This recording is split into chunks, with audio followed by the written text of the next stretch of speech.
I just wanted to share with you a personal story. A few weeks ago, I got into this heated discussion with a lady over the dire situation of the Kurds in the 4 states of Iran, Iraq, Turkey, and Syria. At the end of the discussion, she asked me why these countries don't like the Kurds. This question was a bit of shock to me because I thought the lady is quite knowledgeable about the geopolitical situation in Middle East. By the way, I've been asked this question many times by people, and sometimes in a way that I have felt guilty for being a Kurd, and have felt that, yeah, you troublemakers, or perhaps it's your fault to experience such a violent treatment repeatedly by these states. Then I remembered one day my son, whose name is Alan, and at the time he was only 10 years old, and so much into playing video games and building cities and stuff. He told me, Mom, I want in the future to build a independent Kurdistan in United States. I asked him how this is possible.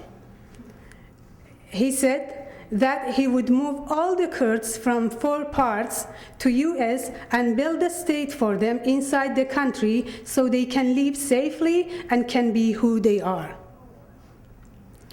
I said, but then that will not be Kurdistan. And he answered, but they need new state in a place where at least they will not be surrounded by 4 stupid and ignorant governments who dictates them who to become. There is a Persian saying in Farsi, دشمن دانا به از دوست نادان است, meaning a wise enemy is better than an ignorant and a foolish friend. Sadly, this is the story of the Kurds, being surrounded by 4 most brutal, ignorant, and radical Islamic governments who have little or no tolerance for expression of national autonomy, and who have brought misery not only to the Kurds, but also to the whole region. With that, I would like to briefly give you a brief history of the Kurds. Sivan covered some part of it. The last time the Middle East was in a dismay comparable to the current turmoil was during the chaotic aftermath of the First World War and the collapse of the Ottoman Empire. In the 1920 Treaty of Sevres, which was to establish the borders of Syria and Iraq, the Kurds were offered their own country. The promise of an independent and democratic Kurdistan was then broken by the 1923 Treaty of Lausanne, which confined the territorial dominion of Turkey. What followed was a horrifying progression of persecution, ethnic cleansing, and wars of extermination, waged to recurring and varying degrees by each of the 4 nation states, Syria, Iran, Iraq, and Turkey, where the Kurds ended up as captive population. The Kurds responded, of course, by mounting prolonged resistance, uprisings, and revolutions. In Iran, during the 1979 revolution that overthrew the Shah, the Kurds sided with Ayatollah Khomeini in the hopes of restoring some autonomy for themselves, but the Khomeinists went to crush the Kurds, executing thousands, and up to this day, the Kurds in Iran remained brutally suppressed. In Turkey, several Kurdish rebellions erupted through the early 20th century. and each in its turn was brutally crushed. Even the Kurdish language in public was, until only very recently, a crime, punishable by a prison sentence. Thousands of the Kurds were abruptly executed or disappeared. At least 100,000 were imprisoned. Another million were uprooted while the Turkish government busied itself destroying an estimated 3,000 Kurdish villages, many of them destroyed in bombing run by the Turkish air forces. In Iraq, just between February and September 1988, during the famous ethnic cleansing, or its Arabic name, Al-Anfal, over 182,000 Kurds were disappeared alone. Up to this day, they still find mass graves of the Kurdish men, women, and children. More than 5,000 Kurdish civilians died in the chemical attacks in Halabja, and 4,000 villages were destroyed and burned into ashes. Much as the Nazis' German Holocaust did with its survivors. The parallels are apt and often chillingly close. In Syria, beginning in 1956, a succession of Arab national regimes came to power in Damascus and began suppressing the Kurdish minority. Teaching of the Kurdish language was outlawed and Kurdish media outlets were closed. The discovery of major oil fields in the Kurdish heartland contributed to the government paranoia about Kurdish separatism. The regime fired thousands of Kurdish military officers and closed police and military academies to Kurdish applicants.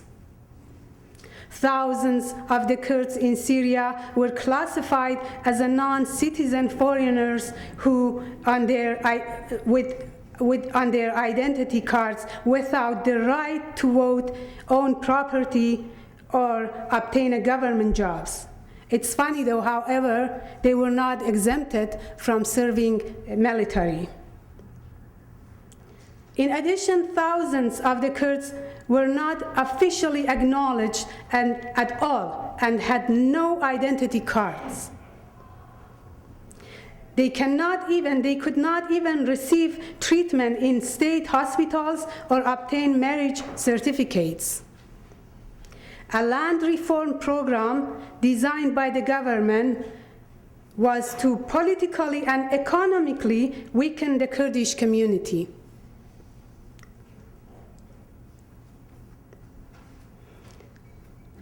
They replaced all the Kurdish city names with Arabic names. For example, Kobani, they named it Ain al-Arab. And they resettled thousands of Arabs in Kurdish area. As the Arab settlers remained on confiscated land and were provided with top-notch clinics, schools, and other facilities, while the Kurds were deprived of such, fueling resentment among their Kurdish neighbors. Perhaps the greatest Kurdish misfortune at this moment, however, is to be situated in the intersections of the increasingly bloody and dystopian Arab world, the outward-reaching ruthlessness of Khomeinists, and the aggressive Islamic nationalism of Recep Erdogan's Turkey. In addition to all this, the creation of so-called Islamic State has added to the crisis more than ever, not only for the Kurds, but also to all the people in the region. ISIS is a threat to humanity and to all of us. And we need to understand the importance of this concept, address it, and acknowledge it. Kurdish forces are the only ones on the ground in this region who are fighting it. The Rojava Kurds in Syria see enemies on all sides. The Assad regime, ISIS state, Erdogan's Turkey, and Obama's administration has made it clear that he has no interest in helping them. Some of you may remember of the time while the YPG guerrillas were fighting with black market weapons, the United States government was giving them every indication that they were doomed to fight on alone, helpless and friendless. When heavily armed Baghdadi's Islamic State fighters swarmed out of Syria, Iraqi soldiers abandoned their posts without any struggle, and the Kurdistan regional government's outgunned Peshmergas were routed. It was only when the eyes of the world were on Mount Sinjar and the so-called Islamic State heavily armed fighters were within a couple of hours of Erbil, the KRG capital, the United States administration acted. Turkey, NATO ally, sees the killing of the Kurds by ISIS as being in its strategic interest to displace Kurds and to cause divisions in Kurdish society. Right now, the situation in Turkey is more dangerous than ever. Erdogan is leading the country into a bloody civil war, and more people are dying. He appears to be as determined as ever to keep his own boot firmly planted on the necks of the Kurds in Turkey and the Kurds in Syria, and he needs to be stopped before it is too late. We know that any kind of force used is not a solution because certainly innocents die, and with mass. With all that said, let us not allow geopolitical inconvenience led to the death and displacement of hundreds of thousands and the stamping out of glooming democracy in the region.